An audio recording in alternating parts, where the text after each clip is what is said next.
wabarakatuh. Selamat pagi anak-anak, apa kabarnya hari ini? Jawabannya, Alhamdulillah, luar biasa, Allahu Akbar.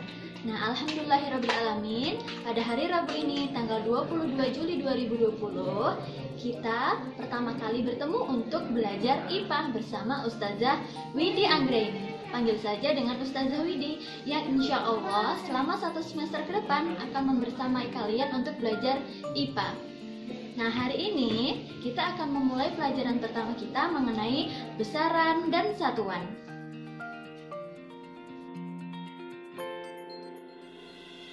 Indikator pembelajaran yang pertama menjelaskan pengertian besaran, satuan, dan pengukuran. Yang kedua, mengidentifikasi besaran-besaran dalam kehidupan sehari-hari. Yang ketiga, membandingkan satuan baku dan tidak baku. Dan yang keempat, melakukan pengukuran dengan satuan baku dan tidak baku.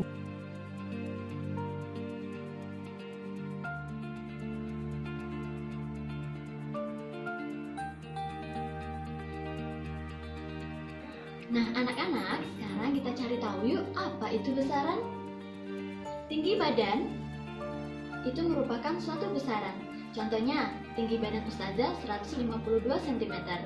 Kemudian, suhu tubuh juga merupakan besaran.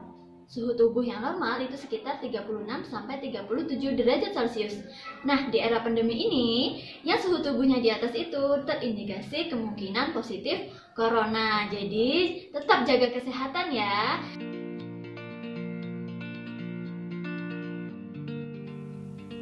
Tinggi badan dan suhu tubuh merupakan besaran dan dapat dinyatakan dengan angka.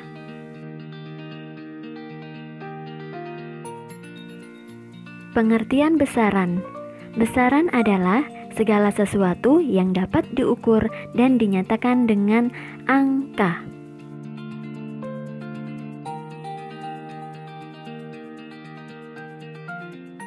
Besaran harus menggunakan angka ya.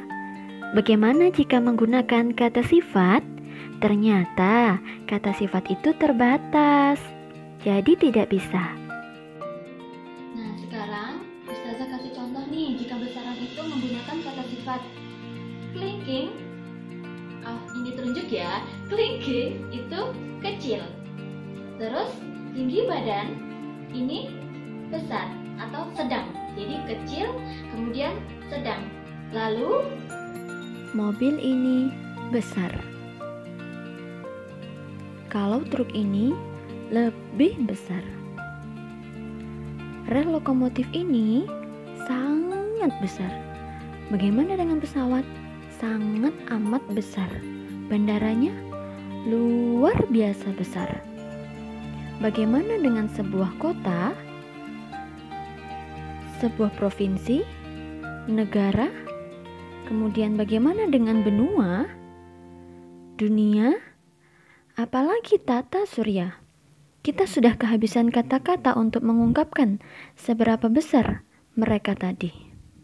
Namun, ketika kita mau menyatakan ukuran benda-benda tadi dengan angka, tidak ada masalah sama sekali.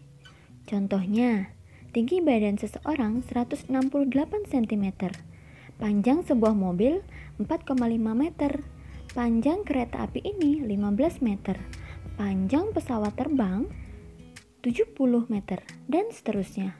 Tidak peduli seberapa kecil maupun seberapa besar, apapun bendanya yang kita ukur selalu bisa dinyatakan dengan angka. Lalu, apakah ada yang bisa kita ukur tapi bukan merupakan besaran? Ternyata ada. Misalnya saja, seberapa sayangkah kamu dengan adikmu?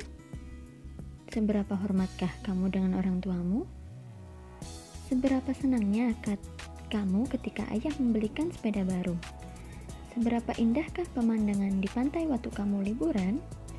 Itu semua bukan suatu besaran, karena itu tidak dapat dinyatakan dengan angka. Besaran selalu diikuti satuan. Besaran dan satuan diperoleh dari pengukuran, yaitu membandingkan besaran yang diukur dengan besaran sejenis yang digunakan sebagai satuan.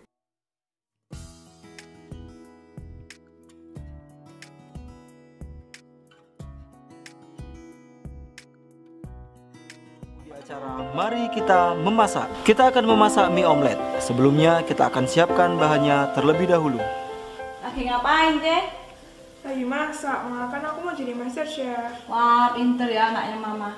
Tak tunggu ya masakannya. Oke, Ma.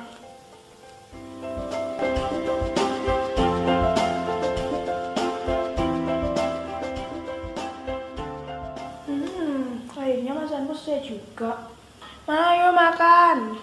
Ya. Tak coba ya, Cek. Iya.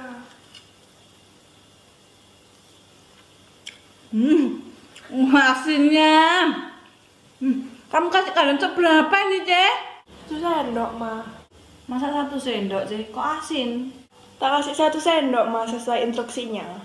Sendok mana yang kamu pakai, Cek? Segini, Ma, sendoknya. Hah? Nah, untuk satuan baku dan tidak baku, Ustazah kasih tugas ya. Tidak sulit kok, kalian tinggal mengerjakan dan mengisi serta memberikan data-data yang telah ada di dalam lembar kerja peserta didik atau LKPD. LKPD ini ada di dalam folder hari Rabu atau minta langsung sama Ustazah ya. Selamat mengerjakan.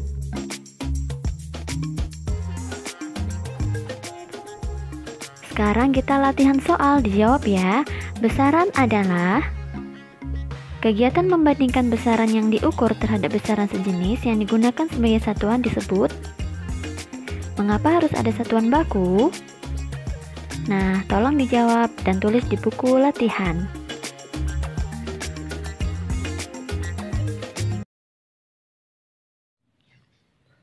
Sekarang kita simpulkan bareng-bareng yuk. Besaran adalah segala sesuatu yang dapat diukur dan dapat dinyatakan dengan angka. Yang tidak dapat dinyatakan dengan angka bukan suatu besaran. Kemudian besaran ini mempunyai satuan. Besaran dan satuan diperoleh melalui kegiatan pengukuran. Pengukuran adalah membandingkan besaran dengan besaran sejenis yang dapat digunakan sebagai satuan. Nah, inilah pembelajaran hari ini. Jangan lupa dikerjakan tugasnya di dalam LKPD atau lembar kerja yang telah Ustazah siapkan. Tinggal diedit, diisi datanya, dan kemudian tolong kumpulkan, dikirim via email berikut ini, atau kirim via WA paling lambat besok hari Kamis pukul 8 malam. Nah, untuk pekan depan, pelajari mengenai besaran pokok dan juga besaran turunan. Semangat belajar, tetap jaga kesehatan. Wassalamualaikum warahmatullahi wabarakatuh.